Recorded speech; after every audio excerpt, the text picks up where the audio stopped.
বগুড়ায় সড়ক মহাসড়কের পাশে বিভিন্ন শিক্ষা প্রতিষ্ঠানের ফিটনেসবিহীন গাড়ি বিকল হয়ে পড়ে থাকার দৃশ্য নিত্যদিনের। স্কুল কলেজের নামে ফিটনেসবিহীন এসব গাড়ি সড়কে চলাচলে যেন কোনো বাধা নেই। আর এই সুযোগে ফিটনেস ও রেজিস্ট্রেশনবিহীন গাড়ি সড়কে নামানোর প্রতিযোগিতায় মেতেছে বগুড়া শহরের শিক্ষা প্রতিষ্ঠানগুলো। বগুড়া শহরের শিক্ষা প্রতিষ্ঠানগুলোর শিক্ষার্থী পরিবহনে ব্যবহার করা গাড়ির নির্দিষ্ট হিসাব নেই কোনো সরকারি দপ্তরেই। তবে 7টি শিক্ষা প্রতিষ্ঠানের 40টি পরিবহনের নম্বর সংগ্রহের পর শুরু হয় এখন টেলিভিশনের অনুসন্ধান। বিআরটিএ বগুড়া অফিসে গিয়ে দেখা যায় একটি গাড়িরও ফিটনেস ঠিক নেই।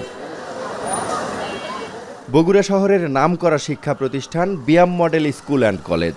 ছুটির ঘণ্টা বাজলে একে একে বেরিয়ে আসে 19টি গাড়ি, যার মধ্যে 6টি গাড়ির নিবন্ধন বাতিল করেছে বিআরটিএ।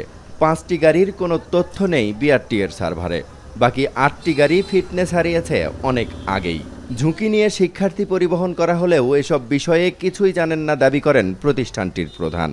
মালিকদের ডাকি, তারপর ডেকে তারপর কথা বলতে পারবো, কারণ তাদের কাগজগুলো তো আমরা প্রতি বছর চেক করি না। এটা তো তাদের দায়িত্ব যে ওই গাড়িগুলো তাদের ঠিক করে দেওয়া, তাদের সাথে ওভাবেই তো কথা বলা। না জেনে না শুনে বক্তব্য দেবো কিভাবে? এছাড়া বিয়াম ল্যাবরেটরি স্কুল অ্যান্ড কলেজের পরিবহন ব্যবস্থাও একই রকম। 4টি গাড়ির একটি ফিটনেস হারিয়েছে 2013 সালে, আরেকটি 2014 সালে। বাকি 2টি গাড়ির ফিটনেসের কোনো তথ্য নেই বিআরটিএর সার্ভারে। তবে গাড়ির নম্বর প্লেট ধরে পাওয়া যায় তৈরির সাল। একটি 1959 সালে তৈরি করা, অন্যটি 1978 সালে। এত অনিয়ম থাকার পরেও কেন ব্যবস্থা নিচ্ছে না পুলিশ?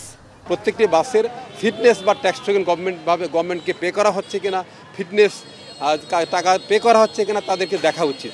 আমরা মানবিক কারণে, যেহেতু শিক্ষা প্রতিষ্ঠানের ছেলেমেয়েরা থাকে, তারা ক্লাসগামী বা পরীক্ষার্থী যারা থাকে, তাদেরকে স্বাভাবিকভাবে তাদের হাম্পার হওয়ার জন্য আমরা ধরনের কাগজ চেক করি না। এদিকে অন্যান্য প্রতিষ্ঠানের মতো খোদ পুলিশ পরিচালিত প্রতিষ্ঠানেও চলছে অবৈধ যানবাহন। Armed police battalion public school and কলেজের 7টি পরিবহনের তথ্য যাচাইয়ে দেখা যায় এমন চিত্র। প্রতিষ্ঠানটির 2টি গাড়ির নেই ফিটনেস, যার একটি গাড়ির বয়স হয়েছে প্রায় 40 বছর। 2টি গাড়ির তথ্যই নেই বিআরটিএর সার্ভারে। বাকি 3টিতে লাগানোই হয়নি নম্বর প্লেট। এসব স্বীকার করে দ্রুত ফিটনেসবিহীন গাড়ি সরিয়ে নেওয়া হবে বলে জানান কলেজের অধ্যক্ষ। আমাদের যে গাড়িগুলো এখনো ফিটনেসবিহীন অবস্থায় আছে, আমরা পর্যায়ক্রমিকভাবে সেই গাড়িগুলোকে সরিয়ে নেওয়ার চেষ্টা করছি। একে একে আমরা সবগুলোই ফিটনেসবিহীন গাড়িগুলো আমরা তুলে নেব। বিআরটিএ কর্তৃপক্ষ বলছে 10 বছর আগে ফিটনেস হারানো গাড়িগুলো বিআরটিএ থেকে ব্লক করে দেয়া হয়েছে।